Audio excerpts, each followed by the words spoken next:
Imagínese, está atrapado bajo tierra, en completa oscuridad, sin comida, sin agua, y así durante más de 2 semanas.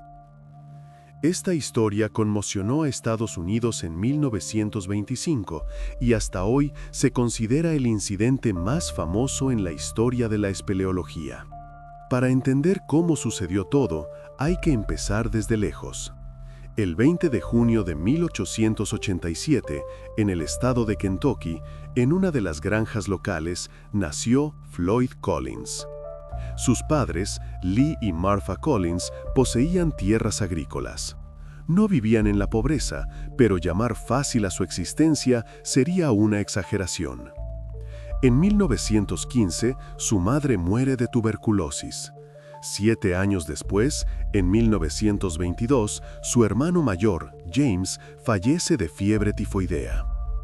Pero la familia seguía siendo grande: 3 hermanos y 2 hermanas. Tras la muerte de su esposa, el padre se casa por segunda vez, con la viuda de un espeleólogo. No es de extrañar, en aquella región las cuevas eran parte de la vida y mucho giraba en torno a ellas. Las tierras de los Collins estaban situadas cerca de la Cueva del Mamut, el sistema de cuevas más largo del mundo, que se extiende bajo tierra por casi 700 kilómetros. El comienzo del siglo XX fue la edad de oro de la espeleología. La gente visitaba las cuevas con gusto, venía de otros estados y pagaba por la entrada. Este periodo incluso fue apodado las Guerras de las Cuevas de Kentucky. Los terratenientes buscaban cuevas en sus parcelas y las convertían en atracciones turísticas, ganando bastante buen dinero con ello. Y la cabaña de troncos de la familia Collins estaba a solo 4 millas de la Cueva del Mamut, la principal atracción de la región.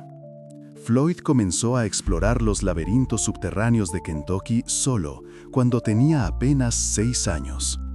De niño, iba con su padre a la Cueva del Mamut y vendía a los turistas piedras y puntas de flecha que encontraba bajo tierra. A los 10 años, abandonó la escuela y empezó a merodear por las cuevas locales con una linterna de cebo en busca de reliquias de los nativos americanos. El muchacho aprendió rápidamente a leer las cuevas, a sentir dónde la pared era sólida y dónde era friable, a escuchar cómo cambiaba el eco en diferentes salas, a distinguir por el olor de la arcilla húmeda y la caliza antigua la edad de la roca. A los 12, conocía cada recodo de la cercana Cueva de la Sal y se salía de los caminos trillados, encontrando mocasines, tomahawks, abalorios y artefactos que nadie antes que él había notado. En 1910, cuando Floyd cumplió 14 años, un geólogo de Nueva York contrató al joven espeleólogo por $2 al día para que lo guiara por ese laberinto. Durante 2 años, el chico de la granja enseñó al geólogo los fundamentos de la espeleología, y el geólogo le enseñó geología. Esas lecciones convencieron más tarde a Collins de que todas las cuevas de la región estaban interconectadas. Una enorme red subterránea que se extendía por decenas de millas bajo las colinas de Kentucky. Siendo adolescente, Floyd se escurría regularmente por grietas que hacían palidecer a otros exploradores. Su cuerpo era compacto y enjuto, ideal para trabajar bajo tierra. Aprendió a moverse en espacios donde otros se atascaban. Aprendió a controlar su respiración para que su caja torácica se aplanara al exhalar. Su reputación como el mejor espeleólogo de Kentucky se extendió por todo el condado. Los lugareños contaban historias increíbles de cómo Collins se sumergía en una cueva y resurgía a muchas millas de distancia en otro lugar, asustando a un granjero desprevenido. Incluso aprendió a tocar himnos religiosos en las estalactitas como si fueran un xilófono. El sonido resonaba por las salas, rebotando en las paredes de piedra. Viviendo cerca de la Cueva del Mamut, que le reportaba enormes beneficios a su propietario, Floyd observaba cómo éste se enriquecía rápidamente. Casi todas las cuevas eran privadas y generaban buenos ingresos. Floyd decidió seguir el mismo camino. Efectivamente, en aquellos tiempos, este extraño negocio daba excelentes ganancias. Pero la competencia era feroz. No en vano a esa época se la llama las guerras de las cuevas. Tras explorar las tierras de su padre, en 1917, Floyd encontró una hermosa cueva y la llamó Cristal. Tenía espléndidas estalactitas, verdaderas columnatas de piedra blanca y rosada que colgaban del techo como el órgano de una catedral. La cueva podía competir con las de los vecinos, pero el problema era su ubicación. Estaba lejos de las carreteras. Para llegar a ella había que caminar 1 hora o más a través de matorrales y rocas, trepar por laderas, abrirse paso entre zarzas espinosas. Nadie quería hacer eso. Además, la competencia en la zona era encarnizada. Los propietarios de las cuevas vecinas decían a los turistas que la cueva Cristal estaba cerrada, inundada o era peligrosa. Bloqueaban los caminos con rocas. Una vez, 5 tipos fornidos le dieron una paliza a Floyd. Trabajaron metódica y profesionalmente, y le explicaron claramente que no se necesitaba una nueva cueva en la zona. La idea de la cueva Cristal fracasó, pero Collins no se rindió. Encuentra otra cueva, la de arena. Estaba situada en las tierras de Beasley Doyle y tenía una ubicación excelente, cerca de la carretera y, lo más importante, antes de una serie de cuevas populares, incluida la del Mamut. De esta manera, los turistas comenzarían su ruta precisamente con ella, y Floyd se llevaría la mejor parte. Parecía que su sueño finalmente comenzaba a hacerse realidad. Floyd llegó a un acuerdo con Doyle para explorar la cueva de arena y repartir los beneficios si resultaba digna de ser mostrada. Según el plan de los empresarios, la cueva debía generar miles de dólares cuando se hiciera popular. Pero primero había que explorarla a fondo y trazar rutas turísticas. El 30 de enero de 1925, llevando una lámpara de queroseno, Floyd llegó a la entrada de la cueva de arena. Collins caminaba sobre hojas húmedas y nieve que se derretía. El barro chapoteaba bajo sus botas. Era una mañana de invierno inusualmente cálida. La temperatura había subido por encima de 0 y la nieve comenzaba a derretirse activamente, bajando por las laderas en arroyos. Para él, era un día de trabajo normal. El espeleólogo de 37 años llevaba varios días dedicando 12 horas a acondicionar el acceso a la cueva, cerrando árboles caídos, quitando hojas, despejando el sendero. Pero hoy decidió descender a las profundidades. Collins se quitó el abrigo y lo colgó en una roca cercana. De lana, pesado, solo le estorbaría bajo tierra. Encendió la lámpara de queroseno, revisó la mecha, se echó la cuerda al hombro y comenzó el descenso. La entrada a la cueva era una pequeña abertura, parecida a una boca de alcantarilla, de no más de 60 centímetros de diámetro. Ató la cuerda alrededor de un árbol, comprobó el nudo y comenzó a bajar, apoyando los pies en las paredes del estrecho pozo. Descendió 4,5 metros por la cuerda y se adentró en la oscuridad. Los últimos rayos de sol quedaron atrás. La temperatura bajó de inmediato. Bajo tierra había unos 10 grados, no más, y la humedad era alta. Su aliento comenzó a condensarse en nubecitas de vapor. No lejos de la entrada, la cueva comenzaba a hundirse en las profundidades, como si fueran escalones de 1,5 metros de altura. Descendía con cuidado, sosteniendo la lámpara de queroseno frente a él. La llama se mecía con sus movimientos, las sombras danzaban en las paredes. Más adelante, la cueva se convertía en un estrecho pozo de piedras sueltas e irregulares. Las paredes aquí no eran de caliza sólida, sino de arenisca, friable, laminada y poco fiable. Collins se tumbó boca abajo y se arrastró. Las piedras bajo sus palmas estaban húmedas, frías y ásperas. Los codos y las rodillas se empaparon de barro de inmediato. A una profundidad de 15 metros se encontró con el primer estrechamiento. La grieta era estrecha, de unos 25 centímetros no más, pero Floyd estaba tranquilo. No era la primera vez que estaba bajo tierra. Con la técnica adecuada, una persona de su complexión podía pasar incluso por una grieta de 20 centímetros. Apretó los brazos a los costados, exhaló profundamente para aplanar su caja torácica y comenzó a balancear las caderas, empujando su cuerpo hacia adelante con los dedos de los pies. Las piedras le presionaban las costillas, le arañaban los costados a través de la camisa. Tuvo que empujar la lámpara delante de él, raspaba el suelo, dejando un rastro en el limo. Los movimientos eran lentos, medidos. Cada centímetro se ganaba con esfuerzo. Después de un tiempo, la cueva se ensanchó y ya podía gatear a 4 patas. Le dolían las rodillas, tenía las palmas despellejadas. Tras pasar varios estrechamientos más, salió a un pozo inclinado. El pozo descendía 3 metros y, curvándose horizontalmente, terminaba en una estrecha fisura. Su hermano Homer describiría más tarde este lugar como un pozo no más grande que su propio cuerpo, salpicado de rocas salientes que se clavan en la carne y rasgan la ropa. Era la parte más peligrosa de la ruta, el angosto cuello de la cueva, donde las rocas se sostenían solo por su propio peso y podían moverse con el más mínimo movimiento descuidado. Collins había pasado los días anteriores quitando piedras de aquí, y la grieta del fondo finalmente le pareció transitable.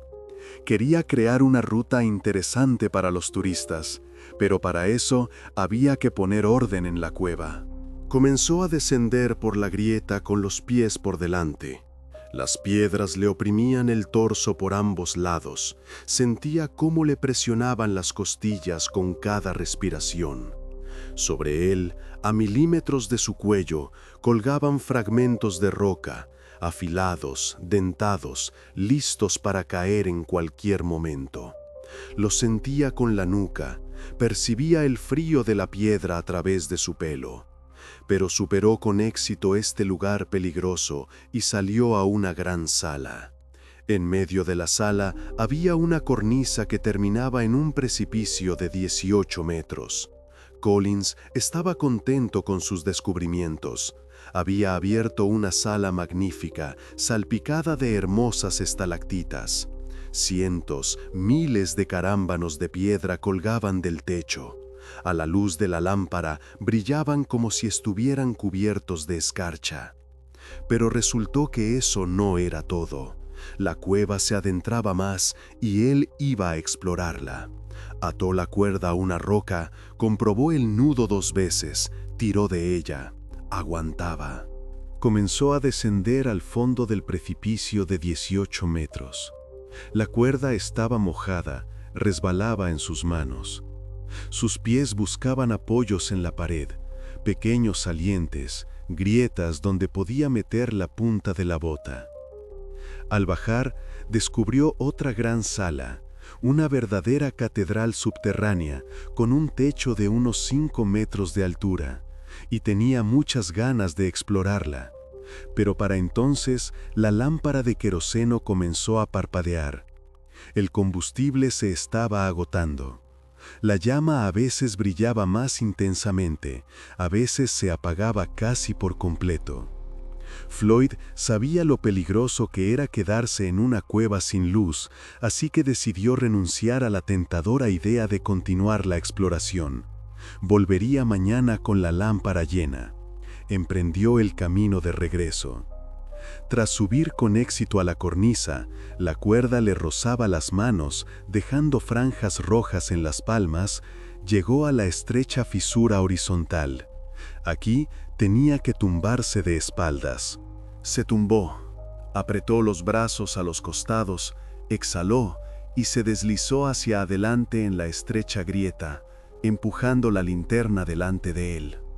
Las piedras le presionaban el pecho, los hombros, le arañaban la espalda a través de la camisa mojada. Sentía cada saliente de la roca con su columna vertebral. Pero de repente, la cueva se sumió en la oscuridad, en una especie de oscuridad primigenia que una persona que vive en la superficie nunca experimenta. La mecha se había consumido, el combustible se había acabado. En tales condiciones, la vista es tan inútil que los peces que habitan en los ríos subterráneos ni siquiera tienen ojos. La oscuridad era absoluta. No había ni el más mínimo atisbo de luz. No había diferencia entre tener los ojos abiertos o cerrados. Solo una negrura total y absoluta. Sin embargo, Collins no entró en pánico. Ya se había quedado en cuevas sin luz antes. Es desagradable, pero no mortal. Además, casi había llegado al fondo del pozo de 3 metros. Y a partir de ahí, el camino era conocido. Podría salir a tientas. Sus manos recordaban cada giro, cada agarre. Se apoyó con un pie en la pared de la cueva y comenzó a empujarse hacia adelante. Pero la primera vez que pasó por este lugar, podía ver las piedras peligrosas y evitarlas. Ahora avanzaba a ciegas en la oscuridad total, guiándose solo por el tacto. Al lanzarse hacia adelante sin cuidado, sintió cómo un trozo de caliza se desmoronaba bajo sus pies, y una enorme roca, de 20 kilos o quizá más, se desprendió de la pared, aplastándole el tobillo. Floyd instintivamente sacudió las piernas, intentando liberarse. Un dolor agudo le atravesó la pierna desde el tobillo hasta la rodilla. Pero esto provocó que una lluvia de grava fina cayera sobre él. Una granizada de pequeñas piedras que le caían en la cara, le entraban en la boca, en los ojos. Y la gran roca se asentó aún más firmemente, encajándose entre su pierna y la pared de la cueva. Estaba definitivamente atrapado. Su cabeza estaba justo debajo del pozo de 3 metros, y la cueva abrazaba el resto de su cuerpo como una camisa de fuerza. Envuelto en este capullo de piedra, Collins arañaba las paredes de la cueva. Intentaba palpar el borde de la roca, encontrar un punto de apoyo para empujarla. Pero sus manos solo llegaban hasta el pecho. Más allá, las paredes de la cueva se estrechaban tanto que no podía doblar los codos. Las uñas se le rompían contra la piedra. La sangre manaba de debajo de las uñas, mezclándose con el barro. Empezó a sudar, por el esfuerzo, por el miedo, por la conciencia de la situación. Luego empezó a temblar. El cuerpo se enfriaba rápidamente en la inmovilidad. La ropa mojada le robaba el calor, hasta que el agotamiento lo sumió en el sueño. Comenzó una rutina agónica. Sueño, despertar, grito. Sueño, despertar, grito. Los minutos se convirtieron en horas. Perdió la noción del tiempo. En la oscuridad absoluta no hay puntos de referencia. Se quedó sin voz. La garganta se le enronqueció de tanto gritar. Las manos se le entumecieron por el frío. El tobillo atrapado le dolía insoportablemente, un dolor sordo y persistente que no lo dejaba ni un segundo. Los fragmentos de roca se le clavaban en el cuerpo como cuchillas. Perdió la sensibilidad en sus extremidades. No sentía los dedos de los pies, no sentía la mano izquierda. Solo había frío, oscuridad y dolor. Por suerte, por las paredes de la cueva corrían hilos de agua de la nieve derretida, y Floyd podía beber ese líquido. Abría la boca, atrapaba las gotas. El agua estaba helada, con sabor a caliza y arcilla, pero le ayudaba a resistir.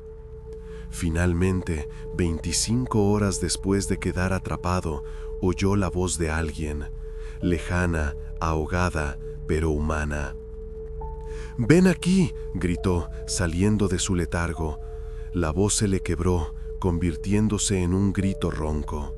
«Estoy atrapado aquí». Poca gente se preocupó por Collins cuando no regresó a casa el viernes por la noche. A principios de esa misma semana, había pasado casi 30 horas en una cueva. Había dormido en 3 casas diferentes. Y cuando no regresó, el dueño de la casa donde se alojaba esa noche simplemente supuso que estaba durmiendo en otro lugar. Solo a la mañana siguiente los lugareños se dieron cuenta de que podría haber quedado atrapado. La primera persona que se atrevió a entrar en la cueva fue Jules Estes, de 17 años, un muchacho ágil pero sin experiencia en espeleología. Estes tomó una linterna, se metió en el agujero e inmediatamente sintió cómo el espacio se estrechaba. Pasajes angostos, techos bajos, todo era nuevo para él. No logró llegar hasta Collins. Le asustó el paso estrecho antes del pozo. Allí había que escurrirse de lado, y no tenía la técnica. Pero se acercó lo suficiente como para llamarlo por su nombre y oír su respuesta. Floyd estaba atrapado. Uno tras otro, los hombres intentaron llegar hasta Collins, y cada uno salía empapado de barro, lleno de moratones y arañazos, jurando solemnemente no volver a meterse jamás en ese agujero maldito. A mediodía, docenas de lugareños se habían reunido fuera. Nadie logró llegar hasta el hombre atrapado. No volvería allí ni aunque me pagaran $1000, por mucho que necesite el dinero, declaró el rescatador Ellis Jones. Y $1000 en aquella época era el ingreso anual de un granjero. La mayoría de las cuevas de Kentucky están formadas en caliza sólida y son relativamente seguras. Se puede mover sin temor a un derrumbe. Pero la cueva de arena era un montón de bloques de arenisca y caliza con capas intermedias de arena y arcilla, lo que la hacía inestable. Las rocas se sostenían solo por su propio peso, como un castillo de naipes. Se parecía más a un túnel con un techo de rocas colgantes que podían desprenderse de las paredes en cualquier momento. Bastaba con sacar una piedra para que las demás cayeran detrás. A las 4 de la tarde, el hermano de Floyd, Homer, de 22 años, llegó al lugar y vio a docenas de hombres discutiendo fuera de la cueva de arena. Alguien sugirió usar dinamita, otro habló de la necesidad de llamar a mineros. Homer Collins los ignoró. Se adentró en la cueva, todavía vestido con su ropa de ciudad, chaqueta, corbata, buenos zapatos, y fue recibido por el olor a cigarrillos y alcohol que los granjeros locales habían llevado allí. Alguien fumaba en los pasajes estrechos, alguien dejaba botellas. Cuando llegó al pozo de 3 metros sobre la cabeza de su hermano, se dio cuenta de que no podría pasar con la ropa puesta.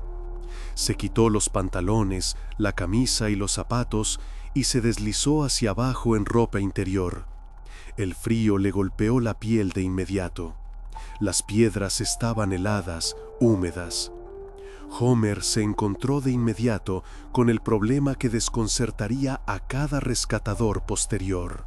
Si una persona descendía al pozo cabeza abajo, se veía obligada a trabajar boca abajo. La sangre se le subía a la cabeza, comenzaba a sentir un pulso en las sienes, se le nublaba la vista. Y al salir, tenía que empujarse con los pies hacia arriba por una pendiente pronunciada y luego retroceder otros 6 metros antes de poder darse la vuelta. Si descendía con los pies por delante, como hizo Homer, no podía bajar la parte superior de su cuerpo al nivel de Floyd sin curvarse en una posición casi imposible. La columna vertebral se arqueaba, los músculos de la espalda se acalambraban. Peor aún, el propio Collins bloqueaba su rescate. Atrapado en el pecho y por debajo, sus brazos y piernas estaban fuera de la vista de los rescatadores. A lo lejos solo se veía la coronilla, el pelo apelmazado por el barro. Y cómo sacarlo era completamente incomprensible. No había nada de dónde agarrarlo, nada a lo que atar una cuerda. Pero Homer logró alimentar a su hermano. Le vertió en la boca una pinta de café, caliente, dulce, que pasaban en un termo desde arriba, y le dio 9 sándwiches de salchicha. Floyd masticaba lentamente, tragando con dificultad. También intentó sacar las piedras sueltas de la pared para ampliar el paso alrededor del cuerpo de su hermano. Trabajaba con las manos desnudas, los dedos le sangraban. Pero tan pronto como sacaba las piedras, otras nuevas caían de las capas superiores, y su hermano quedaba aún más cubierto. La cueva era un organismo vivo, cada acción provocaba una reacción. Varias horas después, Homer subió a la superficie. Todo ese tiempo había estado trabajando en ropa interior, y era enero. La temperatura del aire rondaba los 0 grados, pero en la cueva hacía más frío. La piel de sus dedos colgaba a jirones, las uñas estaban negras por la sangre coagulada. Estaba al borde de la hipotermia, temblaba sin control, sus labios se habían vuelto azules, hablaba con lentitud. Necesitaba descansar. Después de él, docenas de hombres más intentaron llegar a Floyd, pero sin éxito. Algunos se rendían a mitad de camino, otros no podían pasar por los lugares estrechos, otros simplemente perdían la orientación en la oscuridad y regresaban. A medianoche, Homer volvió a bajar a la cueva. Durante unas 8 horas estuvo partiendo con una palanca las rocas que aprisionaban a su hermano a la altura del pecho. La palanca resonaba contra la roca, el eco se extendía por la cueva. Salían chispas con los golpes del metal contra la piedra, pero la cueva no cedía. En lugar de las piedras que sacaba, caían otras. Al amanecer, las manos y la espalda de Homer le dolían insoportablemente. Los músculos estaban contraídos en nudos, cada movimiento era un suplicio. Su mente estaba desesperada. Salió a la superficie la mañana del 1 de febrero. Su hermano llevaba ya 48 horas bajo tierra, sin luz, casi sin comida, en el frío y la oscuridad. Junto a la cueva se había reunido una verdadera multitud, y todo se asemejaba más a una feria. La gente fumaba, bebía aguardiente de petacas y jarras, y proponía las más diversas ideas para el rescate.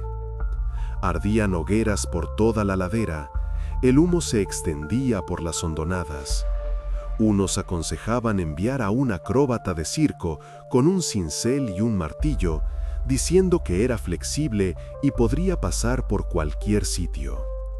Otros proponían usar dinamita para volar el pasadizo y ensancharlo. Otros hablaban de amputación y discutían sobre la pérdida de sangre, sobre cuánto tiempo tiene una persona después de que le arranquen una extremidad. Parecía que Floyd se había convertido en víctima de su propio talento. La cueva por la que había pasado infundía terror incluso a los espeleólogos experimentados. Solo su hermano podía llegar hasta él, pero apenas se mantenía en pie por el cansancio. Los ojos rojos, las manos temblorosas, la voz ronca. Homer dio una gran suma de dinero, $50, más de un mes de salario, a un grupo de adolescentes que merodeaban cerca de la cueva y les ordenó que llevaran comida y una manta a su hermano. Los adolescentes, de baja estatura, eran más flexibles y mucho más pequeños que los hombres adultos. Era muy posible que pudieran llegar hasta Floyd. Al cabo de un tiempo, los adolescentes subieron a la superficie e informaron que habían alimentado a Floyd y lo habían cubierto con mantas. Dieron detalles, que habían hablado con él, que estaba consciente y que pedía que dijeran a sus familiares que todo estaría bien. Sin embargo, más tarde, esas mantas y la comida fueron encontradas en grietas de la cueva donde los adolescentes las habían arrojado. Simplemente habían engañado a Homer y no habían llegado hasta la víctima. Quizás ni siquiera lo intentaron. Se asustaron de los pasadizos estrechos y decidieron que el dinero era más importante que la conciencia. Por la mañana, mientras Homer se calentaba junto a una hoguera, sosteniendo las manos sobre las llamas, tratando de recuperar la sensibilidad en los dedos, se le acercó un reportero local. Un hombre bajo, con cara de niño, con gafas, delgado, dijo: «He oído que hay que sacar a ese tipo que está atrapado en la cueva». Homer lo examinó de pies a cabeza, traje limpio, zapatos lustrados, manos sin un solo callo, y respondió: «Si quiere información, ahí está el agujero, métase y averígüelo usted mismo». Obviamente, solo quería deshacerse del molesto reportero, pero Homer subestimó a ese tipo. Se llamaba William Burke Miller, apodado Skids. Como reportero de 21 años, ganaba solo $25 a la semana. Sus artículos rara vez se vendían, noticias menores, sucesos locales, nada serio.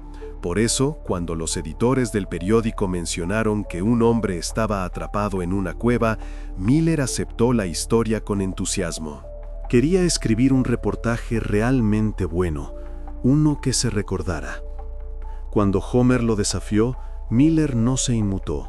Se quitó el traje allí mismo, en el frío, se puso el mono de alguien y agarró una linterna. El reportero pesaba solo 50 kilos, piel y huesos, y comenzó a avanzar lentamente por los estrechos pozos. La cueva se había vuelto muy húmeda. La gente reunida había encendido hogueras cerca de la entrada, lo que hizo que la nieve se derritiera aún más intensamente. El agua corría por las paredes, goteaba del techo, y bajo sus manos y rodillas chapoteaba un barro líquido. Con terror, Miller se escurrió bajo las rocas colgantes, sentía cómo le presionaban la espalda, oía cómo crujían al asentarse bajo su propio peso.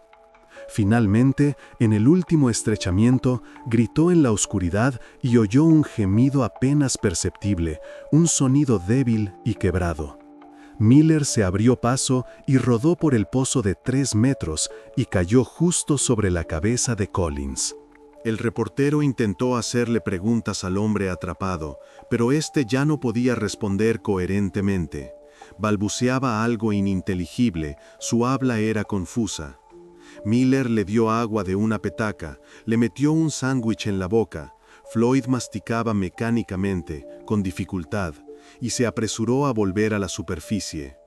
Le llevó media hora salir, y durante todo ese tiempo solo pensaba en una cosa: el hombre de allí abajo se está muriendo.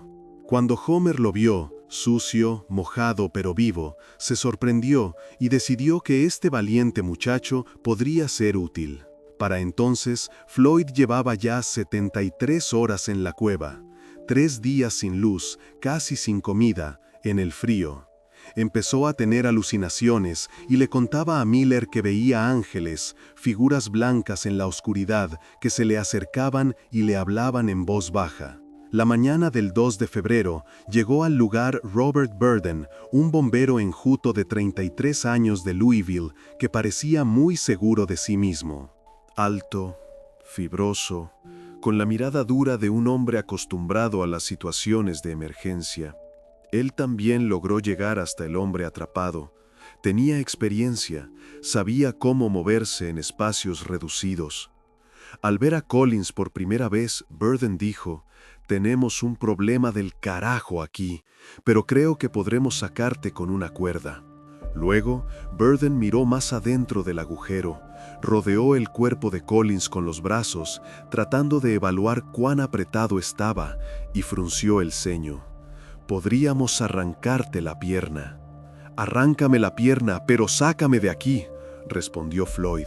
Su voz era firme, casi tranquila. No está claro si Burden sabía que Floyd ya había perdido el contacto con la realidad y que sus respuestas podían no ser adecuadas.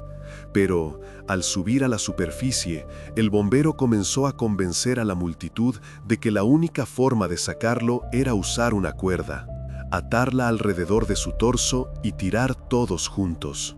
Tal método, sin duda, le rompería la pierna y, posiblemente, incluso le arrancaría la extremidad.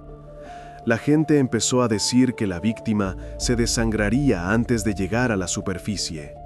Otros afirmaban que las afiladas rocas que sobresalían de las paredes lo cortarían en pedazos antes de que lo arrastraran hasta la salida. Un médico que se encontraba entre la multitud, el doctor Hazlitt local, dijo que si tiraban con una cuerda, sus órganos se estirarían como un caramelo toffee, sus costillas se romperían y simplemente moriría por lesiones internas antes de salir. Pero el bombero insistió.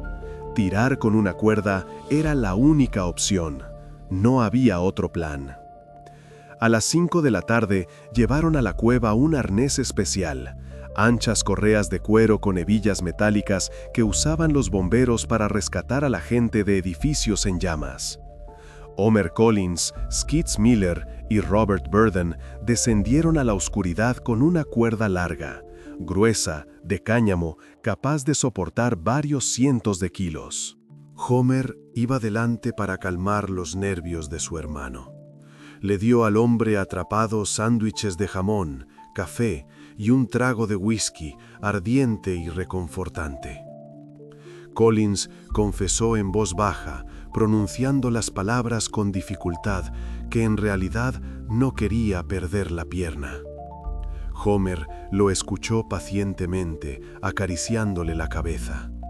Luego le dio a Floyd un sedante en polvo disuelto en agua.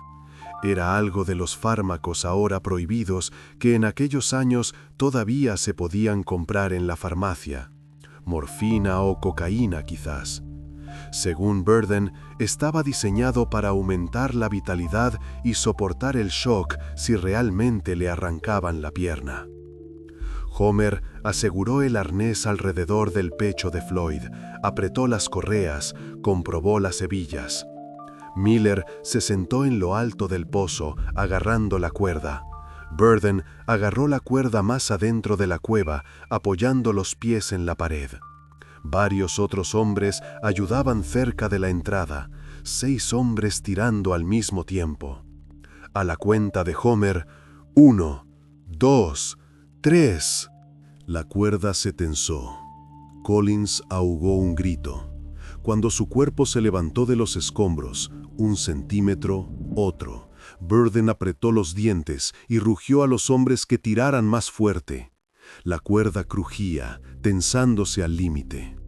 Miller tiró de la cuerda con todas sus fuerzas y el hombre atrapado emitió un grito de dolor desgarrador, un grito que le puso la piel de gallina a Miller. Collins estaba atascado en posición horizontal. La parte inferior de su cuerpo estaba envuelta en piedras y grava, como si fuera cemento. Su espalda se arqueó formando una L, una curva antinatural en la que crujían las vértebras. Empezó a gritar: «¡No lo hagan! ¡No lo hagan! ¡Paren!». Su voz se convertía en un chillido. Homer no pudo soportar los gritos de su hermano. Las lágrimas corrían por su rostro. Se dio la vuelta y arrancó la cuerda de las manos de los hombres. El plan había fracasado. El equipo decidió retirarse y reconsiderar sus acciones. Todos estaban conmocionados por la experiencia. Burden perdió el conocimiento mientras se arrastraba hacia la salida. Su cuerpo no pudo soportar la tensión. La adrenalina se disipó y simplemente se desmayó en el estrecho pasaje. Tuvieron que sacarlo tirando de sus piernas. Cuando finalmente llegaron a la superficie, ya no podían mantenerse en pie. Los músculos les fallaban, las piernas se les doblaban. La gente los llevó en brazos hasta una hoguera. Afuera, la multitud crecía, y entre ellos se encontraba la única persona que podía liberar a Floyd Collins. Era su amigo de la infancia, Johnny Gerald, un hombre robusto de unos 40 años, con manos que parecían palas.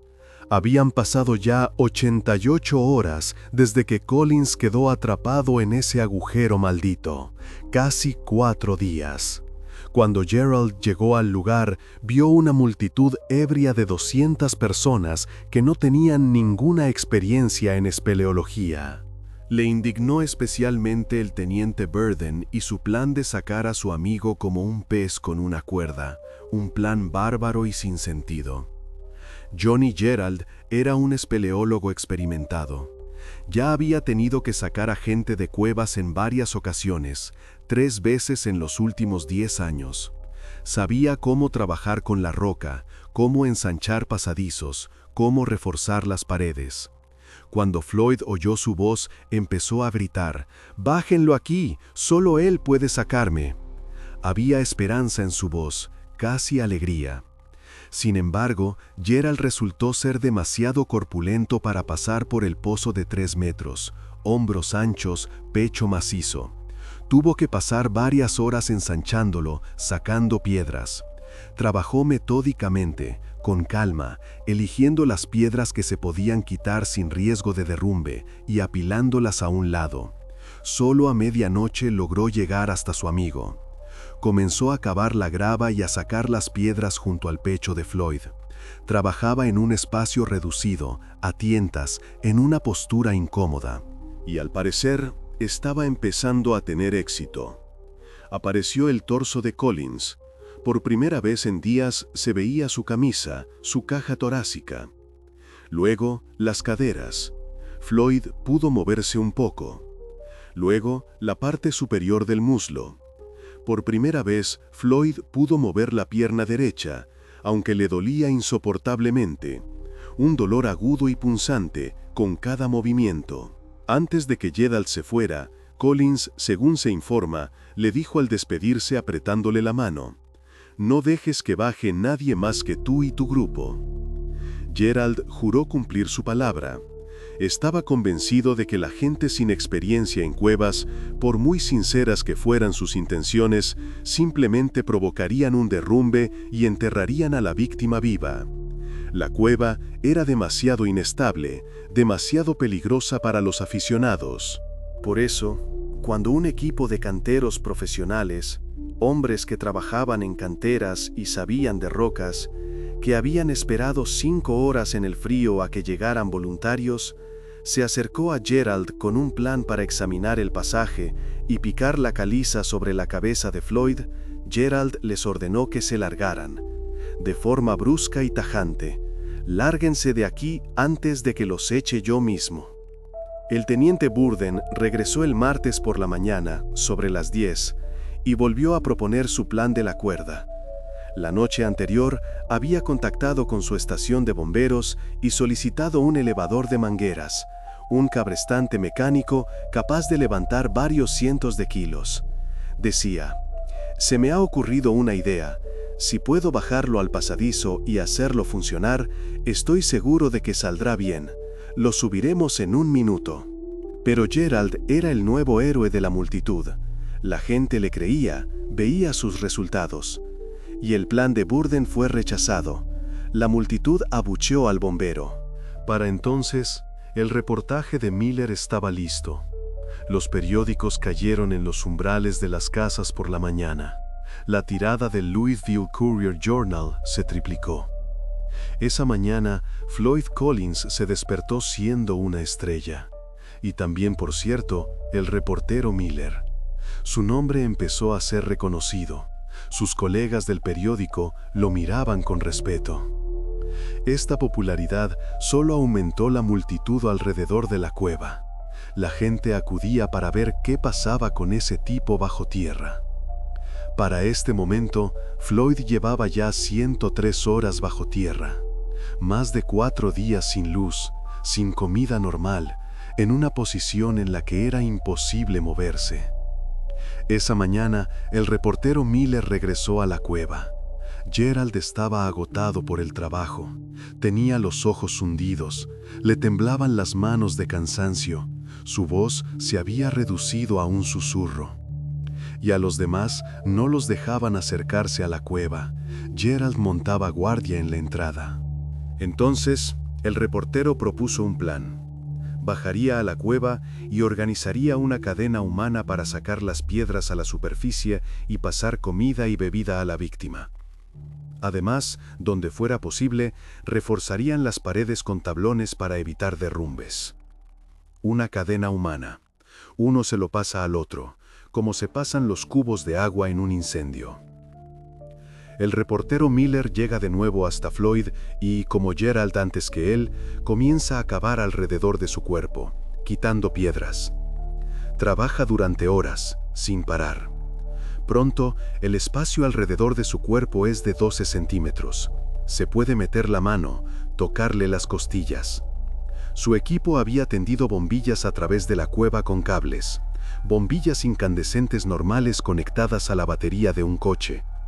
Y ahora, una luz anaranjada jugaba en las paredes, proyectando sombras temblorosas. Durante las 2 horas siguientes, Miller pasó por la cadena 2 cubos de tierra y piedras, quizás unos 40 kilos de roca. Finalmente, hizo una pausa y pidió que le pasaran un poco de leche y whisky. Mientras el reportero alimentaba al hombre atrapado, le daba de beber de una botella, sujetándole la cabeza, Collins dijo en voz baja, casi en un susurro: «Creo que iré al cielo, pero siento que me sacarán de aquí vivo y con ambas piernas». Había esperanza en su voz, casi certeza. Pero el periodista no solo removía piedras y arriesgaba su vida en la cueva, también tenía tiempo para escribir. Siempre llevaba consigo una libreta y un lápiz. A la mañana siguiente, los periódicos publican un texto desde la perspectiva de Floyd Collins, un reportaje directamente desde bajo tierra. Miller había anotado las palabras de Floyd, las había presentado como un monólogo, y esto tuvo el efecto de una bomba. Este es el fragmento. El lunes seguí moviendo la pierna cuando me sentía con fuerzas, pensando que aún podría liberarme, pero cada vez oía cómo las piedrecitas caían en el profundo pozo justo detrás de mí. Eso me hacía temblar. No dejaba de pensar en lo que pasaría si la piedra que estaba sobre mí se caía. Intentaba dirigir mi mente a otra cosa, pero era inútil. No podía hacer mucho para ayudar a los que vinieron a socorrerme, pero sabía que muchos estaban dispuestos a hacer todo lo posible. Eso me daba valor. Martes, por la mañana, pensé para mis adentros: llevo 4 días aquí y todavía no estoy más cerca de la libertad que el primer día. ¿Cómo terminará esto? ¿Saldré? Oh, no podía pensar en ello. Ya me había enfrentado a la muerte. No me asusta. Pero, ¿por qué es tan larga? Oh Dios, ten piedad. Quiero que digan a todos los de fuera que los quiero a cada uno de ellos y que estoy feliz porque tanta gente está tratando de ayudarme. Díganles que no me rendiré, que lucharé y seré paciente y que nunca los olvidaré. Ustedes se van ahora, pero no me dejen solo mucho tiempo. Quiero que estén conmigo y seguiré ayudando en todo lo que pueda para mover parte de esta piedra. Gracias a esta mini entrevista, la historia de Floyd Collins pasó de ser una curiosidad marginal a convertirse en un acontecimiento de alcance nacional. Desde Los Ángeles hasta Nueva York, los titulares de las portadas describían la difícil situación de Collins, utilizando tipos de letra gigantescos que normalmente se emplean para noticias de guerra. «Hombre atrapado en cueva por 4º día», gritaban los periódicos. «Lucha por la vida bajo tierra». Su paciencia durante las largas horas de agonía, su constante esperanza cuando la vida parecía acercarse a su fin, es suficiente para fortalecer el corazón de cualquier hombre, escribió Miller en su artículo. En otras palabras, el reportero dio a los lectores un héroe con el que podían empatizar, por el que querían animar. No solo una noticia sobre un accidente, sino un drama vivo con un protagonista. Apenas unas horas después de la entrevista que cambió su vida, Miller y su cadena humana regresaron a la cueva de arena. El reportero planeaba deslizarse con los pies por delante hacia Collins, clavar una palanca en la roca bajo la piedra y usar un gato de coche capaz de levantar varias toneladas para levantar la piedra de su pierna. El plan era simple: la palanca como punto de apoyo, el gato como palanca. Pero todo salió mal. Bajo la presión del gato, la palanca se desviaba y resbalaba. Las piedras estaban mojadas, resbaladizas, la palanca no encontraba agarre. El reportero Miller diría más tarde que estas acciones en una posición tan incómoda, tumbado de espaldas, curvado en un ángulo extraño, le provocaban un fuerte dolor en el abdomen, la espalda, el cuello, las muñecas, los dedos y los antebrazos. Los músculos se acalambraban, la columna vertebral le dolía. Decidió ignorar el dolor hasta que los músculos le fallaran por completo. Cuando el siguiente intento fracasó de la misma manera, la palanca volvió a resbalar, el gato cayó al barro, Miller probó un nuevo ángulo. Encontró una grieta más profunda en la roca. El gato se hundió en la palanca. La tensión aumentó. El metal crujió bajo la carga. La piedra se movió, apenas perceptiblemente, pero se movió. Collins miró hacia atrás, tanto como pudo girar la cabeza, y vio cómo la piedra temblaba. «¡Sigue girando, amigo! ¡Se está soltando!», gritó Floyd. Había alegría en su voz, casi júbilo. El teniente Burden, que se había unido a la cadena humana, al final no pudo quedarse al margen, recordaría más tarde. «Nunca en mi vida había oído nada más alegre que cuando dijo que la piedra empezaba a soltarse de su pierna». Miller miraba fijamente la piedra, sin apartar los ojos. Con cada giro de la manivela del gato, la piedra se desplazaba, milímetro a milímetro. Su cuerpo se llenaba de adrenalina, las manos le temblaban por la tensión. Los dedos se le pusieron blancos al apretar la manivela del gato. Ríos de sudor le corrían por la frente, le entraban en los ojos, le escocían. El corazón se le aceleró a un ritmo frenético. Le latían las sienes. Cuando uno de los bloques de madera colocados bajo la palanca comenzó a deslizarse, lenta, inexorablemente. De repente, la estructura se vino abajo y la roca volvió a su sitio con un golpe sordo, aplastando la pierna de Collins. Floyd gritó de dolor. Miller lo intentó una y otra vez. Colocaba bloques de madera, los quitaba, movía la palanca a otras grietas. Utilizaba cada hendidura, cada curva de la roca para asegurar una posición estable. El hombre atrapado lo animaba todo el tiempo, incluso cuando el dolor era insoportable. «Puedes hacerlo, amigo, creo en ti», gritaba Floyd con voz ronca y quebrada. Cerca de la 1 de la madrugada, Miller se desplomó de agotamiento en el estrecho pasaje. Sus manos no respondían, los dedos no le obedecían, no podían sostener la herramienta. La piedra ya no se movía, todo era inútil. Burden lo recordaba así.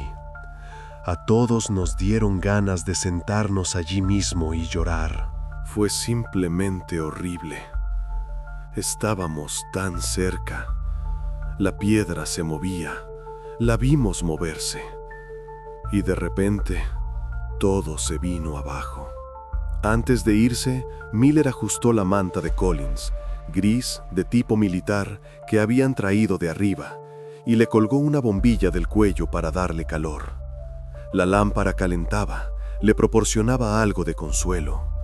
Cuando salió de la cueva de arena con moratones amoratados en los brazos, con los codos y las rodillas despellejados, vio a docenas de soldados de pie en el precipicio sobre la cueva, con uniformes de color caqui y rifles.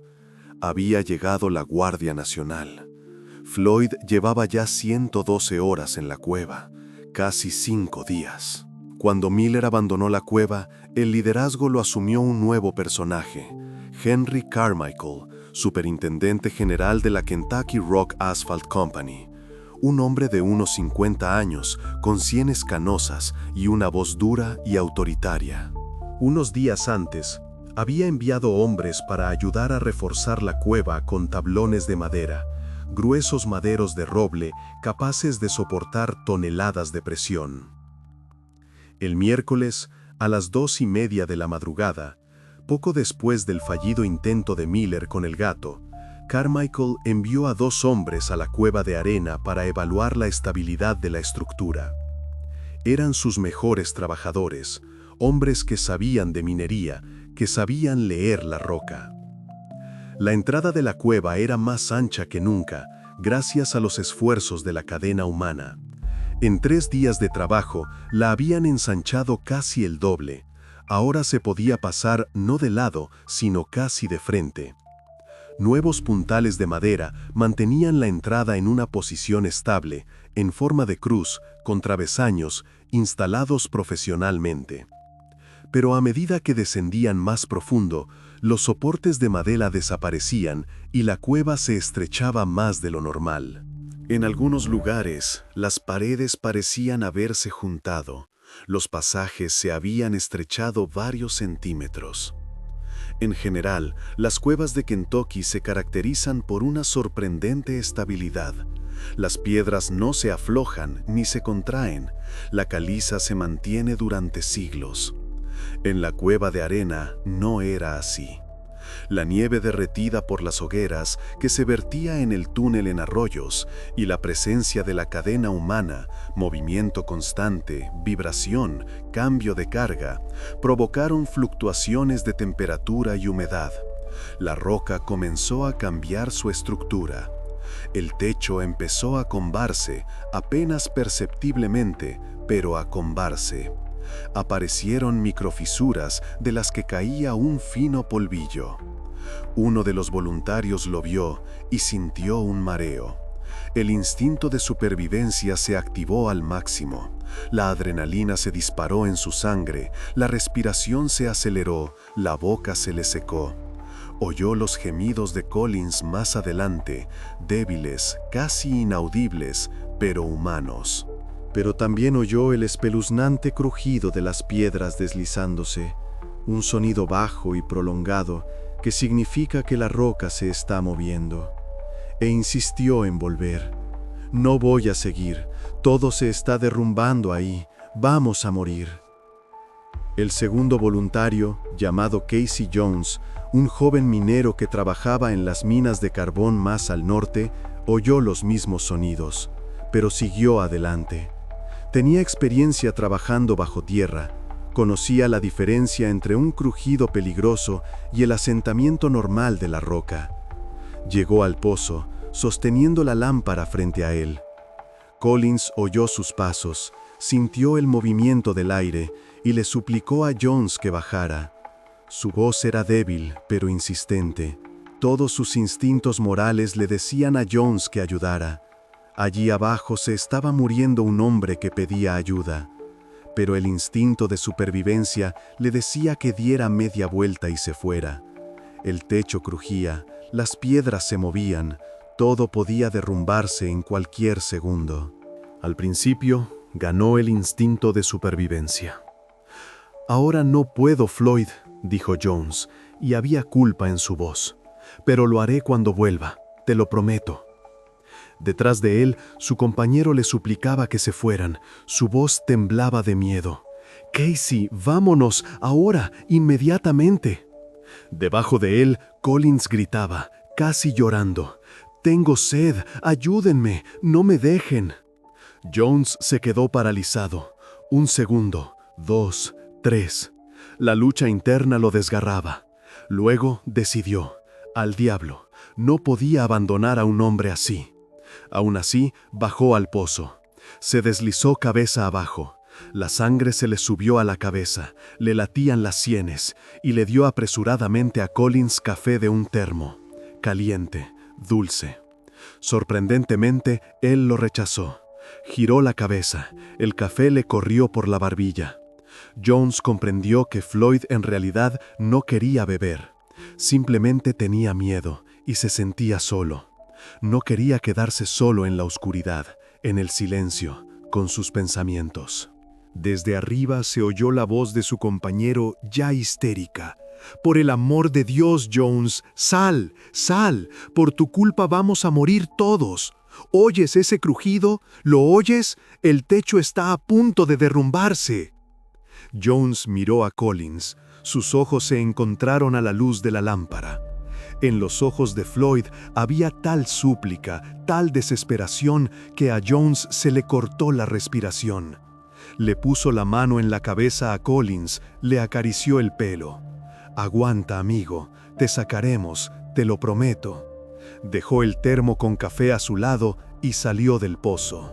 Se arrastró bajo el techo combado, sintiendo cómo las piedras le presionaban la espalda, mirando hacia atrás cada pocos segundos. Y se horrorizó al ver cómo el pasadizo detrás de él se estrechaba como una prensa. Las paredes literalmente se movían una hacia la otra. El hueco se reducía ante sus propios ojos. El techo se derrumbó con un estruendo sordo. Una ola de polvo y pequeñas piedras cubrió a Jones. Instintivamente se cubrió la cabeza con las manos, se apretó contra el suelo. Cuando el polvo se asentó, se dio la vuelta y vio un montón de piedras donde antes había estado el pasadizo. Unas horas antes, la bombilla envuelta alrededor del cuello de Collins iluminaba esa parte de la cueva como un faro, un brillo intenso y cálido en la oscuridad. Pero alrededor de las 4 de la madrugada del miércoles 4 de febrero, en la hora 114 de esta epopeya, las paredes se cerraron y la cueva de arena se sumió de nuevo en la oscuridad. El cable que llegaba a la bombilla fue cortado por las piedras. Saltaron chispas durante un segundo y luego se apagaron. Los sollozos de Collins se oían ahora ahogados, a través del espesor de la roca, como si vinieran de lejos. Estaba detrás de las piedras, detrás de una pared de arenisca y arcilla. El hombre atrapado gritaba, con la voz rota por la ronquera: «¡Quédense conmigo! ¡Oh, por favor, no se vayan! ¡No me dejen solo!». Pero nadie podía llegar hasta él. El miércoles por la mañana, Miller regresó a la cueva. Había dormido solo 3 horas, pero no podía quedarse al margen.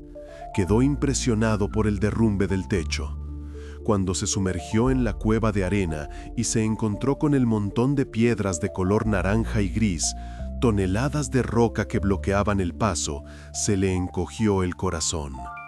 Intentó mover algunas piedras con las manos desnudas, pero cada movimiento hacía que cayeran más piedras del techo. Caían como la arena en un reloj de arena. Un gran trozo de arcilla de unos 5 kilos le cayó en la pierna aplastándola contra el suelo. Escribe en su libreta: «Logré deslizarme de debajo, pero me asustó mucho. Comprendí que si me quedaba allí un minuto más, moriría. La cueva se está muriendo». Cuando volvió a la superficie, le sangraba la nariz, por el polvo, por la tensión, por golpearse la cabeza contra el techo bajo. Tenía la cara gris, los ojos rojos. Berten recordaba: «No me dijo qué pasaba, solo dijo en voz baja, casi en un susurro: por el amor de Dios, no vuelvas ahí y asegúrate de que Homer Collins tampoco entre.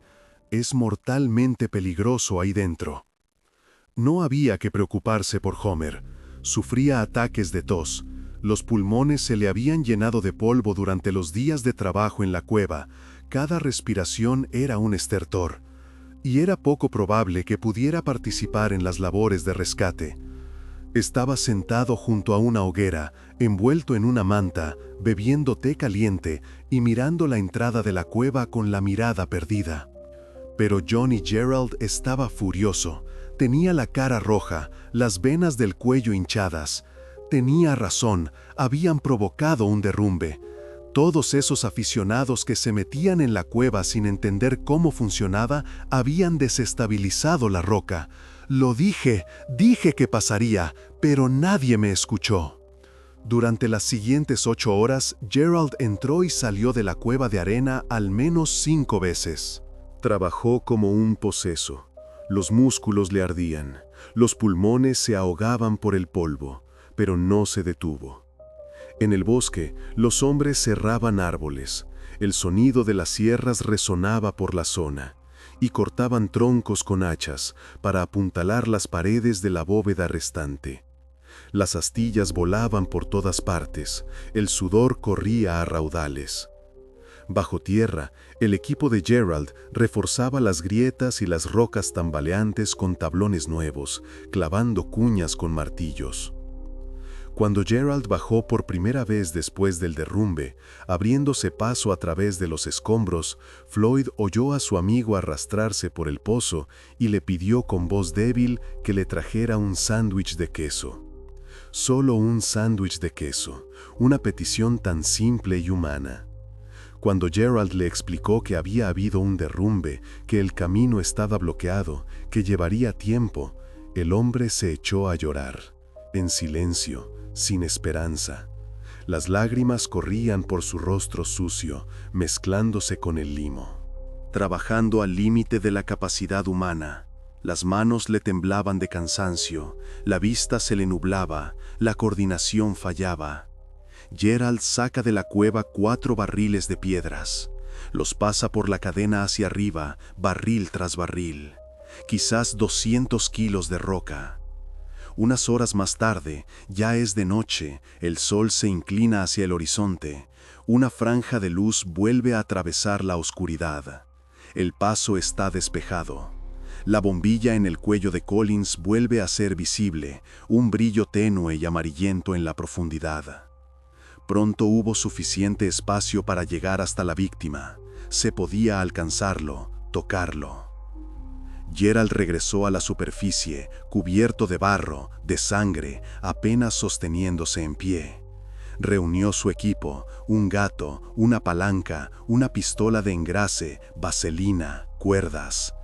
Y dijo a los hombres reunidos afuera, ya eran más de 300, que Floyd se uniría a ellos en 1 hora, máximo 2. Estaba seguro, absolutamente seguro, de que estaba a punto de sacarlo.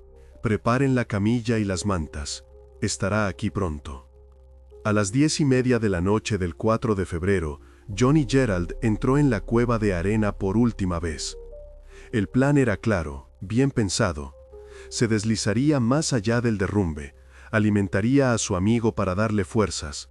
Luego, con la pistola de engrase, cubriría las piedras alrededor de su pierna con una gruesa capa de grasa. En términos más sencillos, iba a untar a Floyd con vaselina para que estuviera resbaladizo como un pez y sacarlo de esa grieta. El plan era realmente bueno, simple, pero efectivo. Pero cuando Gerald entró en la cueva y llegó al derrumbe, arrastrándose los últimos metros boca abajo, se quedó sin aliento. La luz de la bombilla ya no se veía, solo negrura. El techo se había derrumbado de nuevo. Mientras él preparaba el equipo arriba, la cueva se había movido otra vez. Este experimentado espeleólogo, que había visto mucho en su vida, se echó a llorar allí mismo, en el estrecho pasaje. Las lágrimas corrían por su rostro, goteando en el barro. Gritó a través del espesor de las piedras: «Floyd, Floyd, ¿me oyes?» De repente, una piedra cayó sobre la cabeza de Gerald, afilada, con bordes dentados. El golpe fue fuerte, vio estrellas. Se frotó la cabeza, sintió sangre en los dedos y volvió a llamar, ya más débilmente: «Floyd, amigo». En respuesta, llegaron unas palabras ahogadas, extrañas. «Ya me fui a casa y me acosté. Mamá preparó la cena». Evidentemente, Floyd estaba delirando.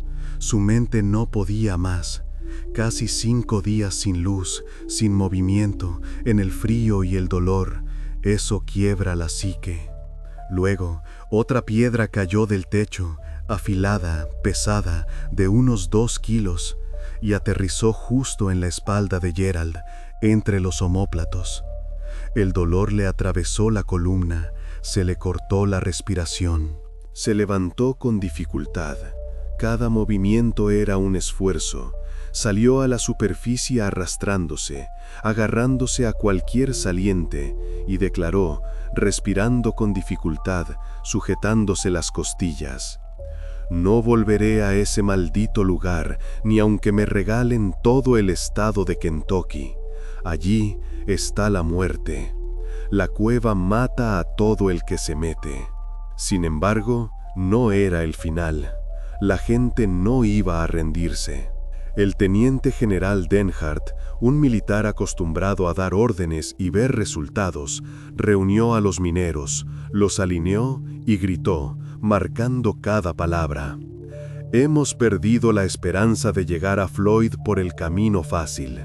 La cueva no nos deja pasar, pero la rodearemos.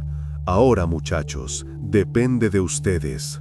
Perforarán la tierra y salvarán a ese hombre. Caben un pozo directamente hasta él. No escatimen en gastos. Las arcas de Kentucky están abiertas. El gobernador ha dado su aprobación.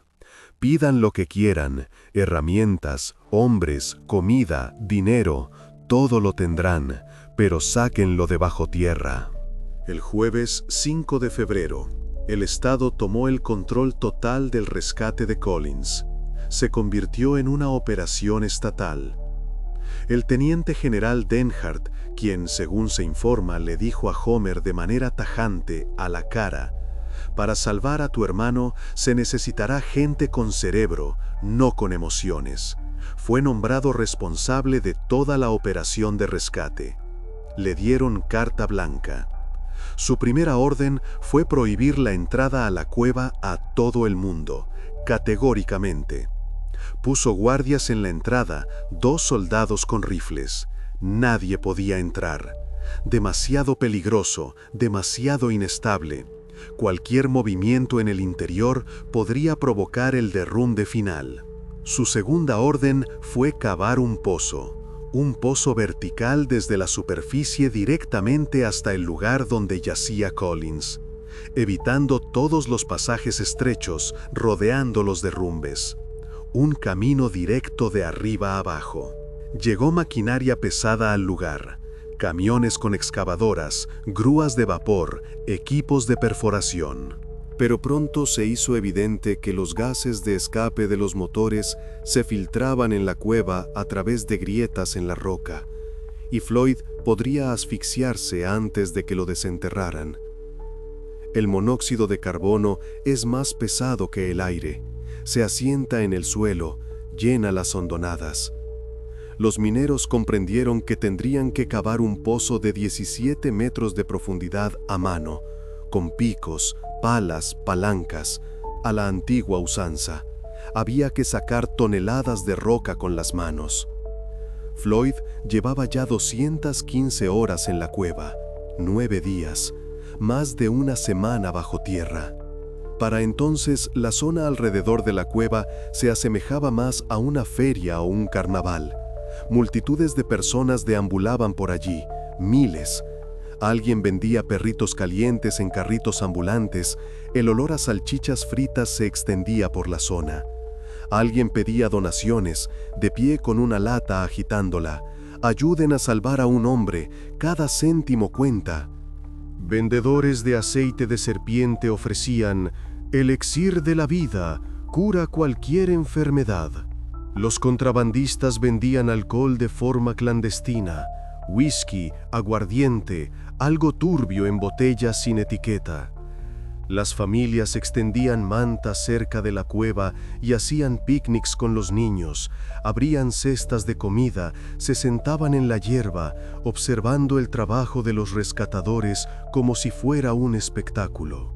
El reverendo James Hamilton predicaba ante 5,000 personas, de pie en un montículo, agitando la Biblia, su voz tronando: «Hermanos y hermanas, esta es una prueba de fe».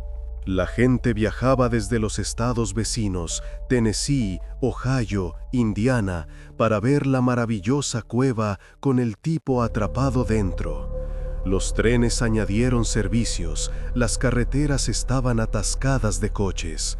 Durante todo este tiempo, más de 10,000 personas visitaron el lugar, quizás 15,000. Nadie llevó una cuenta exacta. ¡Qué amarga ironía! Floyd soñaba con encontrar una cueva popular que atrajera a multitudes de turistas y, al parecer, la encontró.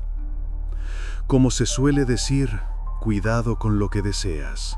Se cumple de la manera más retorcida. El domingo por la noche comenzó a llover, una lluvia fría de febrero, con nieve. Cubrieron la cueva con una lona, extendiendo una enorme pieza de tela sobre la entrada. El agua repiqueteaba sobre la tela, corría en arroyos. Para entonces solo habían logrado perforar 7 de los 17 metros. El trabajo avanzaba lentamente. La roca era dura, la arenisca daba paso a la caliza. Los mineros trabajaban por turnos de 6 horas, picando la roca, sacándola en cubos. Se unieron a la causa los aficionados a la ciencia, profesores universitarios, ingenieros, inventores. Conectaron un amplificador de radio, la última tecnología de la época, al cable al que estaba conectada la bombilla en el pecho de Floyd. El cable aún aguantaba, no se había roto del todo. Los científicos creían que el amplificador podría captar las vibraciones cuando Floyd respirara o se moviera, cualquier oscilación del cable. Y efectivamente, el amplificador crepitaba 20 veces por minuto, un crepitar constante y rítmico.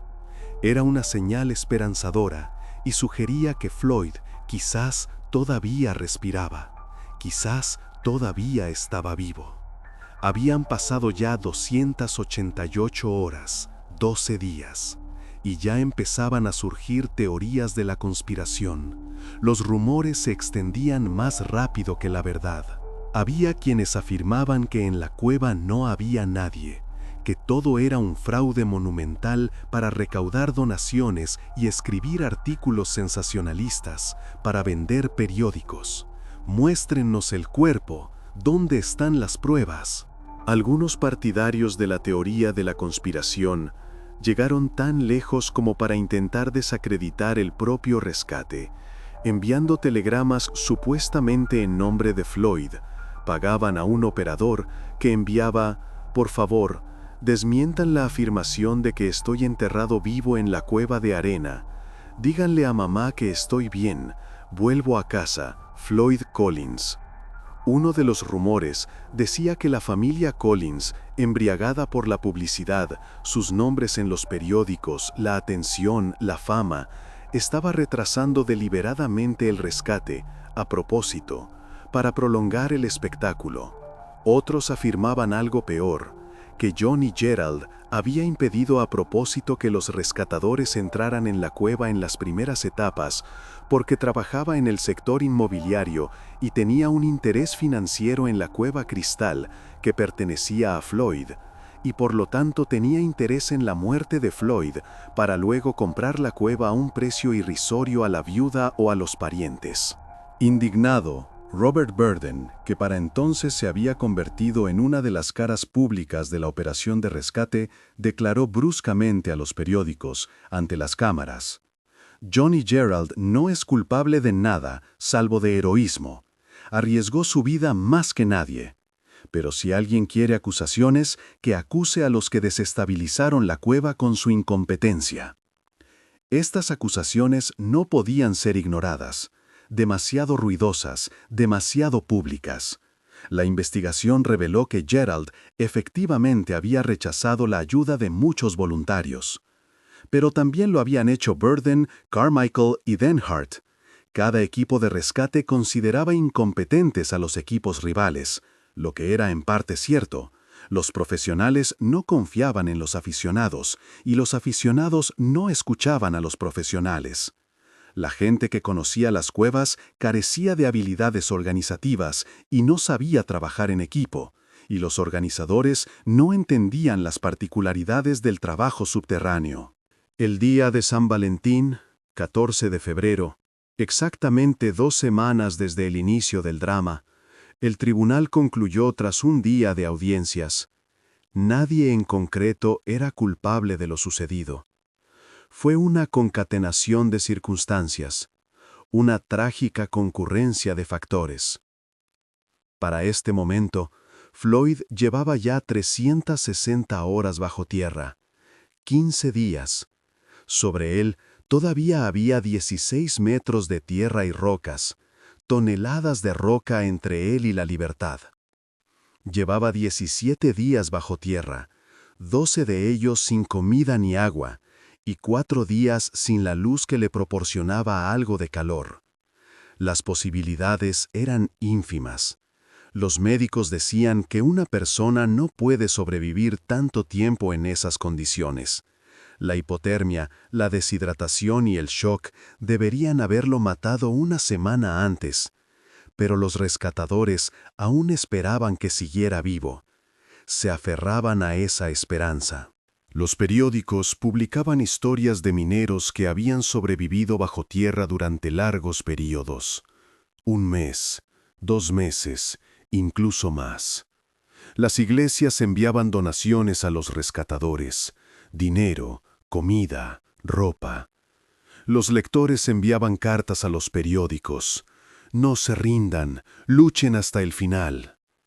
Una adivina de Chicago envió unos bocetos de los pozos de café que se habían asentado en el fondo de su taza.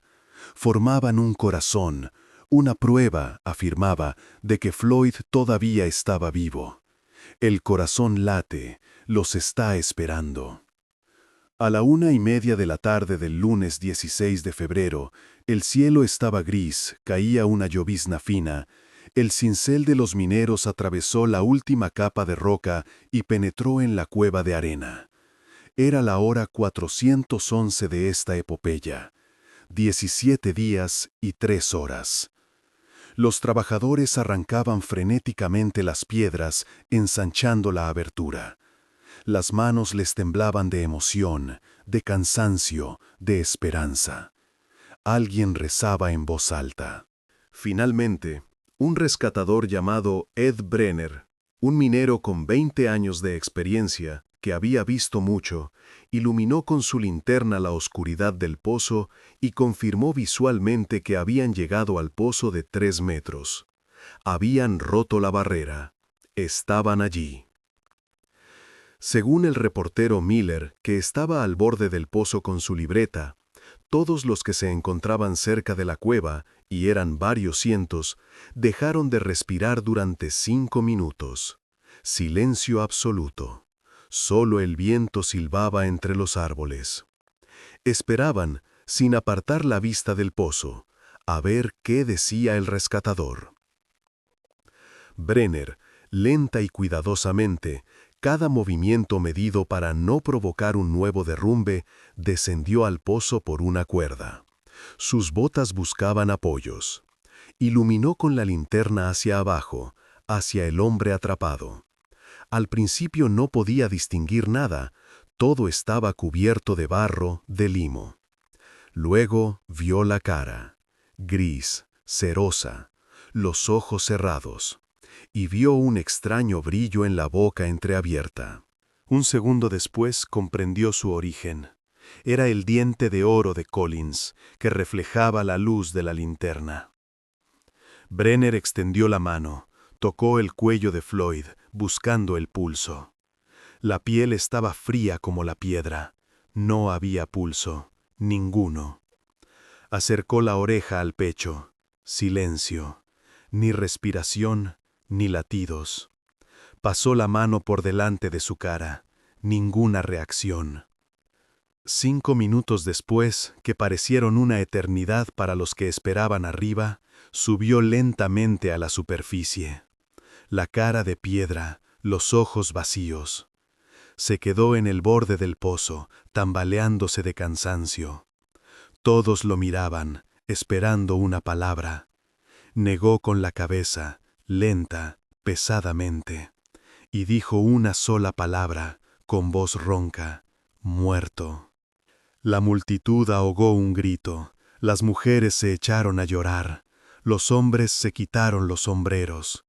Alguien cayó de rodillas. 17 días de esperanza, de lucha, de trabajo, y todo en vano. Poco después, tras la autopsia, se afirmó que Floyd llevaba muerto unos 3 días, que había fallecido alrededor del 13 de febrero. Si esto es cierto, Murió poco después de que se apagara su solitaria bombilla, en ese último derrumbe que cortó el cable. Su última conexión con el mundo de arriba. Quizás por hipotermia, quizás por deshidratación, quizás simplemente su corazón no pudo más, se detuvo por agotamiento. No se pudo determinar la causa exacta. Pronto, el lugar quedó desierto. En pocas horas, la multitud se dispersó. La gente se fue en sus coches, se marchó a pie. El espectáculo había terminado. Llenaron el pozo de tierra.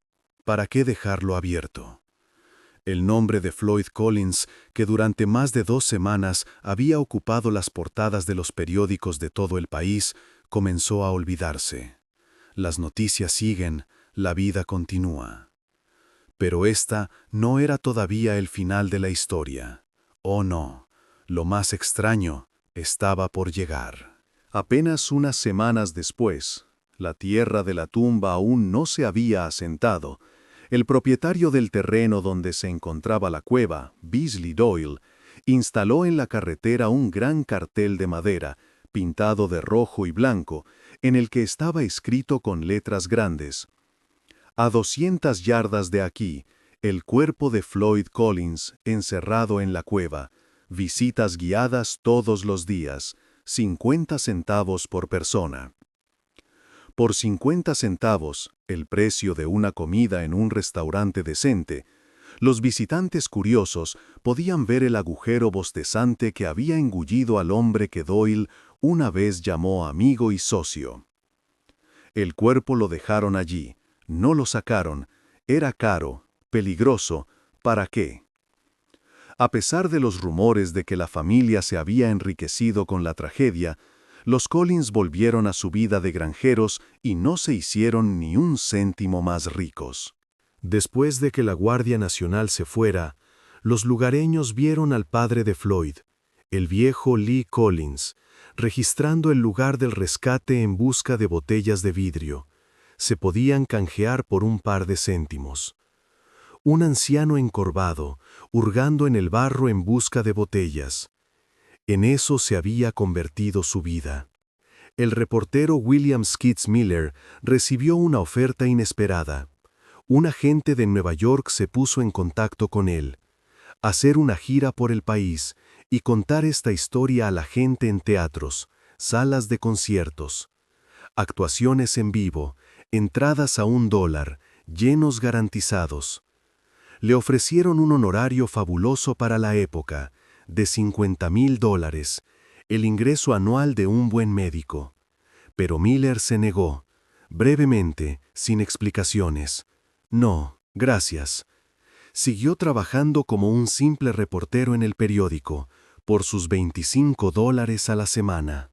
Al año siguiente, en 1926, su cobertura de esta tragedia fue galardonada con el premio Pulitzer en la categoría de reportaje, el máximo galardón para un periodista.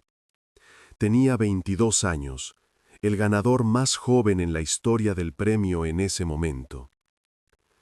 El hermano del fallecido, Homer Collins, eligió un camino diferente. Hizo una gira con espectáculos de vodevil durante 8 meses, actuando en teatros de pequeñas ciudades de Kentucky y Tennessee, entreteniendo al público con historias sobre la infancia de su hermano, sobre sus aventuras en las cuevas. Mostraba diapositivas, contaba anécdotas, a veces cantaba canciones. Pero las actuaciones no eran para su beneficio personal. Ahorraba todo el dinero. Desde que su hermano fue declarado muerto, Homer se lo había jurado a sí mismo: sacarlo de esa cueva, enterrarlo como es debido, en el cementerio familiar, junto a su madre. Escribió en su diario: no dejaba de pensar en Floyd, yaciendo en el barro, donde sufrió tanto que no podemos ni imaginarlo. En esa fría oscuridad, solo. Nunca encontraré la paz si se queda en esa maldita cueva. No está bien, es inhumano. Homer utilizó todas las ganancias de sus actuaciones, cada céntimo, cada $, para contratar a un equipo y recuperar el cuerpo de su hermano. El 17 de abril de 1925, exactamente 2 meses después de su muerte, 7 mineros experimentados volvieron a cavar el pozo, se abrieron paso a través de los escombros y penetraron en la cueva de arena. Esta vez, el objetivo no era el rescate, solo la recuperación del cuerpo. Trabajaron con cuidado, reforzando cada metro del pasadizo con tablones. Finalmente, llegaron hasta Floyd. Yacía en la misma postura, de lado, con un brazo extendido hacia adelante, como si alcanzara la luz. Sacaron la piedra que le había aprisionado la pierna todos esos días, una roca enorme, de unos 30 kilos. Se necesitaron 2 hombres para moverla. El 26 de abril de 1925, 19 días después de su recuperación, Floyd Collins fue bajado a su tumba en el cementerio familiar. El cielo estaba despejado, el sol brillaba. Se reunió toda la familia, amigos, vecinos. Su tumba fue marcada con una lápida de estalagmita, un trozo de roca que él mismo había traído de la cueva Cristal muchos años antes. En la piedra grabaron: Floyd Collins, 1887-1925, el más grande espeleólogo. En 1927, 2 años después del funeral, los familiares, acosados por las deudas y la pobreza, vendieron su granja y la cueva Cristal, que pertenecía a Floyd, la misma que había encontrado primero y que estaba lejos de las carreteras, por lo que no generaba ingresos. Lo vendieron todo por una miseria, solo $10,000, y la tierra valía al menos el triple, pero no tenían elección. El turismo de cuevas ya no era tan popular después de la muerte de Collins. La misma publicidad que había atraído a miles de personas a Kentucky para ver la operación de rescate funcionó a la inversa después de la tragedia. La gente se dio cuenta de lo peligroso que era y ya no se aventuraba tan dispuesta a meterse en cuevas. El miedo es más fuerte que la curiosidad. La granja familiar de los Collins, con todo lo que contenía, casa, graneros, tierra, incluido el cementerio familiar y la cueva Cristal, fue comprada por un dentista emprendedor llamado Harry Thomas. Un hombre con visión para los negocios y una total falta de sentimentalismo. Y aquí es donde ocurre la verdadera locura, algo que desafía todo sentido común. Exhuma el cuerpo de Floyd Collins, lo saca de la tumba donde había descansado solo 2 años. Lo embalsama según todas las reglas, productos químicos, tratamiento, conservación. Le pone su mejor traje. Lo coloca en un ataúd de cristal con tapa de vidrio, caro, hecho a medida. Y pone ese ataúd justo dentro de la cueva Cristal, en la sala principal, bajo la luz de lámparas eléctricas. Convierte el lugar en un mausoleo.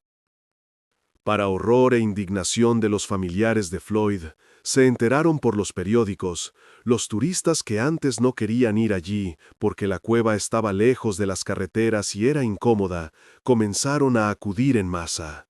Miles de personas, generando al Dr. Thomas ganancias fabulosas, $1 por entrada, y los fines de semana, 2. El letrero en la entrada de la cueva decía en letras enormes: «Venga a la cueva Cristal para ver el cuerpo embalsamado del más grande explorador de cuevas jamás conocido, Floyd Collins, héroe, leyenda, solo aquí». Debajo, en letra pequeña: «Prohibido tomar fotografías». Sin embargo, eso no fue todo. La locura continuó. En septiembre de 1927, personas desconocidas, probablemente competidores del Dr. Thomas, dueños de otras cuevas, intentaron robar el cuerpo de Floyd de la cueva. Entraron de noche, rompieron la cerradura, abrieron el ataúd. El primer intento fracasó, un guardia los asustó y huyeron.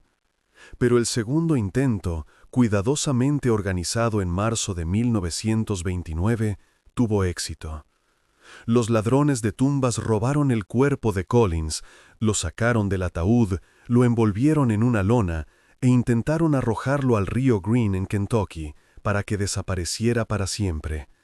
Pero el cuerpo era pesado, incómodo. No lo llevaron hasta el río, lo dejaron en unos arbustos junto a la carretera. El cuerpo se enredó en unas zarzas. 3 días después lo encontró un granjero local. Llamó al sheriff. El doctor Thomas recuperó los restos, ya bastante dañados, los trató de nuevo, los volvió a meter en el ataúd, pero esta vez lo cerró con 3 pesados candados y le puso múltiples cadenas, como a un cofre del tesoro. Lo más probable es que estos fueran ecos de las guerras de las cuevas, que nunca terminaron. Los competidores querían atraer a los turistas y privar al doctor de su principal baza. Por eso secuestraron el cuerpo. Sin embargo, Floyd Collins yacía de nuevo en el ataúd de cristal en la cueva Cristal, aunque ahora ceñido con cadenas, como un prisionero. El espectáculo era espeluznante, pero la gente pagaba y miraba. 32 años después, había pasado una generación entera. En 1961, el gobierno de los Estados Unidos finalmente compró la Cueva Cristal con Collins dentro. Iban a crear el Parque Nacional de la Cueva del Mamut, uniendo todas las cuevas de la región bajo control estatal. El Parque Nacional compró el terreno por $285,000, una suma enorme para la época. Hoy en día, eso equivale a más de $2,5 millones de dólares. El doctor Thomas murió rico. Sus descendientes vivieron con holgura. Realmente hizo un excelente negocio. Compró por $10,000, vendió por $285,000. La Junta del Parque finalmente cerró el acceso público a la Cueva Cristal. Eran los años 70. La sociedad había cambiado. Exhibir cuerpos muertos por dinero se consideraba poco ético. La época había cambiado. En 1989, 64 años después de su muerte, el cuerpo de Floyd Collins fue exhumado por última vez y vuelto a enterrar en el cementerio bautista de Brownsville, Kentucky. Finalmente, lo dejaron en paz. Una tumba sencilla, una lápida sencilla. Sin turistas, sin cadenas, sin cristal. En 1977, el historiador y espeleólogo Roger Brooker fue a la cueva de arena para realizar excavaciones arqueológicas. Quería encontrar artefactos de aquella operación de rescate, documentar el lugar. Recordaría más tarde: fue la cueva más aterradora en la que he estado, y he estado en cientos de cuevas. Pero allí había algo siniestro. Las paredes parecían oprimir. El aire era pesado. Sentí la presencia de la muerte.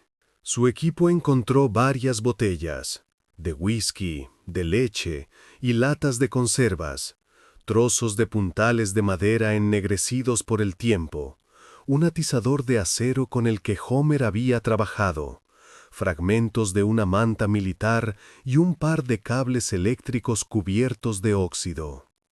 Todo esto fue entregado al museo local. Varios años después, a principios de la década de 1980, la entrada a la cueva de arena fue sellada definitivamente con una masiva puerta de acero con la inscripción: «Peligro, prohibido el paso, los infractores serán procesados». La puerta fue soldada, cubierta de piedras. Nadie más entraría allí. Esta historia se convirtió en una leyenda de la espeleología en los Estados Unidos, un clásico del género. Se escribieron varios libros sobre ella, tanto documentales como de ficción. Se montaron musicales. En Broadway, en Nueva York, se representó un espectáculo con música en vivo. Se rodaron documentales. La historia de Floyd Collins entró en los libros de texto de espeleología como un ejemplo de lo que puede salir mal. Y por muy cínico que parezca, Floyd realmente hizo que su cueva fuera popular e incluso ganó millones con ella, como soñó toda su vida. La verdad es que ese dinero ni siquiera lo recibió su familia, sino una persona completamente ajena, un dentista que simplemente estuvo en el lugar adecuado en el momento adecuado y no tuvo miedo de ser cínico. Esta historia no es solo la tragedia de un hombre. Para muchos es una especie de corte transversal de una época, una ventana a una era. Es como transportarse a los años 20 en Estados Unidos, donde militares, científicos, reporteros, aventureros, todos actúan al máximo y arriesgan sus vidas por un desconocido, porque es lo correcto, porque es lo que hay que hacer. Donde de la tragedia nace la sensación y el dinero. Donde la gente hace negocios de la nada y construye esquemas de ganancias que ahora dan miedo solo de pensar. Exhibir un cuerpo muerto por dinero. Donde la línea entre la compasión y la explotación está difuminada hasta ser irreconocible.